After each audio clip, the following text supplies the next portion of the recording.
मेरा हार्दिक अभिनंदन। आज हम लोग कक्षा 9वीं के पाठ्य पुस्तक से ललदयद द्वारा रचित काव्य वाह पढ़ेंगे। काव्य की व्याख्या से पूर्व हम कवयित्री ललदयद के जीवन परिचय को संक्षेप में समझने का प्रयास करेंगे। कश्मीरी भाषा के लोकप्रिय संत कवयित्री ललदयद का जन्म सन 1320 के लगभग कश्मीर स्थित श्रीनगर के पास सिमपुरा गांव में हुआ था। उनके जीवन के बारे में प्रमाणिक जानकारी नहीं मिलती है। ललदयद को ललेश्वरी, लल योगेश्वरी, लला रेखा आदि नामों से भी जाना जाता है। उनका देहांत सन 1391 के आसपास माना जाता है। ललदयद की काव्य शैली को वाह कहा जाता है। जिस तरह हिंदी में कबीर के दोहे, मीरा के पद, तुलसी की चौपाई और रसखान के सवैये प्रसिद्ध हैं, उसी तरह ललदयद के वाक प्रसिद्ध हैं। उन्होंने अपने वाकों के जरिए जाति और धर्म की संकीर्णताओं से ऊपर उठकर ऐसे रास्ते पर चलने पर जोर दिया है जिसका जुड़ाव जीवन से हो। उन्होंने धार्मिक आडंबरों का विरोध किया है और प्रेम को सबसे बड़ा मूल्य बताया है। इनकी रचनाएं सरल भाषा में लिखी गई है और यही कारण है कि इनकी रचनाएं सैकड़ों सालों से कश्मीरी जनता के स्मृति और वाणी में आज भी जीवित है।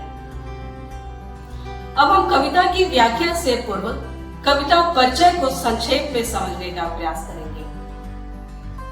प्रस्तुत पाठ में कश्मीरी कवयित्री ललदयद द्वारा रचित 4 वाक संकलित हैं। इन वाकों का अनुवाद मीरा कांत ने किया है। पहले वाक में ईश्वर प्राप्ति के लिए मनुष्य द्वारा किए जाने वाले प्रयासों की व्यर्थता का वर्णन किया गया है, तो दूसरे वाक में बाह्य आडंबरों का विरोध करते हुए यह कहा गया है कि अंतःकरण से समभावी होने पर मनुष्य की चेतना व्यापक हो सकती है। तीसरे वाक में कवयित्री के आत्मलोचन की अभिव्यक्ति है। वे अनुभव करती हैं कि भव सागर अर्थात भव रूपी सागर से पार जाने के लिए सत्कर्म ही सहायक होते हैं। भेदभाव का विरोध और ईश्वर की सर्वव्यापकता अर्थात ईश्वर सभी जगह है का बोध चौथे वाक्य में है। अब हम कविता के अर्थ को भाव सही समझने का प्रयास करेंगे।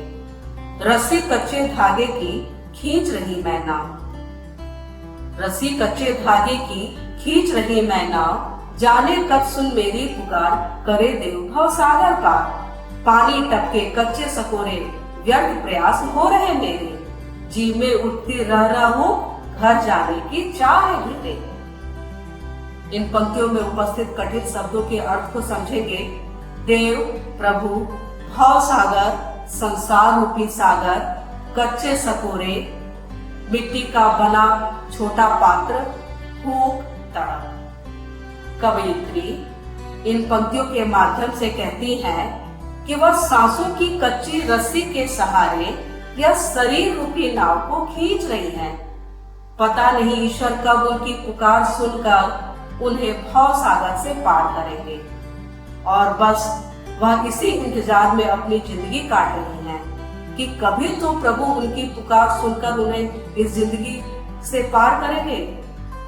जिस प्रकार कच्ची मिट्टी से बने पात्र से पानी टपक टपक कर कम होता रहता है, उसी तरह समय बीतता जा रहा है और प्रभु के पाने के लिए कवयित्री के सारे प्रयास जो हैं व्यर्थ सिद्ध हो रहे हैं।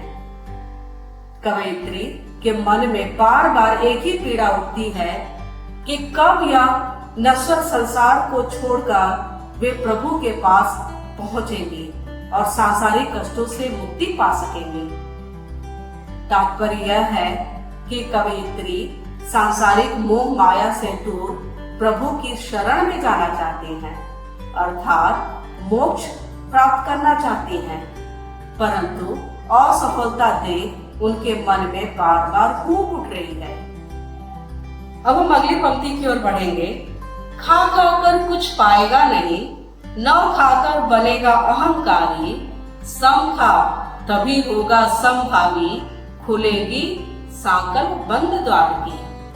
कठिन शब्दों के अर्थ को समझेंगे। अहंकारी अभिमानी, समभावी समानता की भावना, सांकल जंजीर।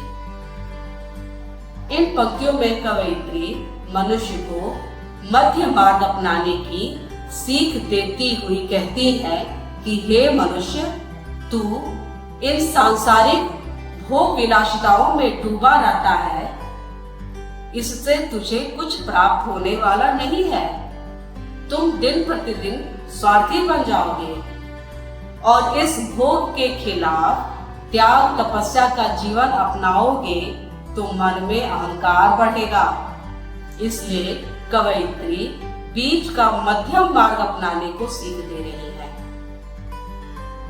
भोग, त्याग, सुख, दुख के मध्य मार्ग अपनाने से ही प्रभु प्राप्ति का बंद द्वार खुलेगा और प्रभु से मिलन होगा। अर्थात मनुष्य को सांसारिक भोगों में ना तो पूरी तरह डूबना चाहिए और ना ही उनका पूर्णतया त्याग करना चाहिए, बल्कि मध्यम मार्ग अपनाना चाहिए। मनुष्य जब सांसारिक भोगों और त्याग के बीच मध्यम मार्ग अपनाएगा तो उसकी चेतना का विकास होगा और उसके ज्ञान चक्षु खुलेंगे और वह मोह माया में फंसकर भक्ति से विरक्त नहीं रह सकेगा। आई सीधी राह से गई न सीधी राह, सुसुम सेतु पर खड़ी थी बीत गया देना। जेब टटोली कौड़ी न पाई, माझी को दू क्या उतराई। शब्दार्थ राह रास्ता, सुसुम सुसुमना नामक नाड़ी, टटोली खोजी, कौड़ी न पाई कुछ भी न मिला, माझी नाविक, उतराई पार उतारने का किराया। कवित्री कहती है कि आई सीधी राह से गई न सीधी राह, अर्थात प्रभु की प्राप्ति के लिए वह संसार में सीधे रास्ते से आई थी, किंतु यहाँ आकर मोह माया आदि सांसारिक उलझनों में फंसकर वह अपना रास्ता भूल गई। वह जीवन भर सुषुम्ना नाड़ी के सहारे कुंडलिनी जागरण में लगी रही और इसी में जीवन बीत गया। अर्थात कवयित्री ने प्रभु प्राप्ति के लिए हठ योग का मार्ग अपनाया। उसने हठ योग में शरीर की 3 प्रकार की नाड़ियों में से एक सुषुम्ना नाड़ी रूपी पुल का सहारा लिया, पर यह सब व्यर्थ सिद्ध हुआ। इससे प्रभु की प्राप्ति न होने से सारा समय व्यर्थ चला गया। जेब टटोली कौड़ी न पाई के माध्यम से कवयित्री कहना चाहती है कि मनुष्य छल कपट लोभ मोह प्रपंच स्वार्थ आदि में लिप्त हो सत्कर्म भूल जाता है और जीवन के अंत में जब कुछ भी हाथ नहीं लगता है तब वह पछताता है। अब कवयित्री को यह चिंता सता रही है कि भव सागर से पार उतारने वाले प्रभु रूपी माझी को उतराई के रूप में वह क्या देंगी। वह जीवन भर कुछ न हासिल कर सकी, अर्थात उन्होंने अपने जीवन में कोई पुण्य कर्म नहीं किया और ना ही कोई उदारता दिखाई। अब उनके पास पश्चाताप के अलावा कुछ नहीं है। इस प्रकार इस काव्यांश में मनुष्य के लिए निहित संदेश यह है कि मनुष्य को छल कपट तथा स्वार्थपूर्ण व्यवहार छोड़कर सत्कर्म करना चाहिए।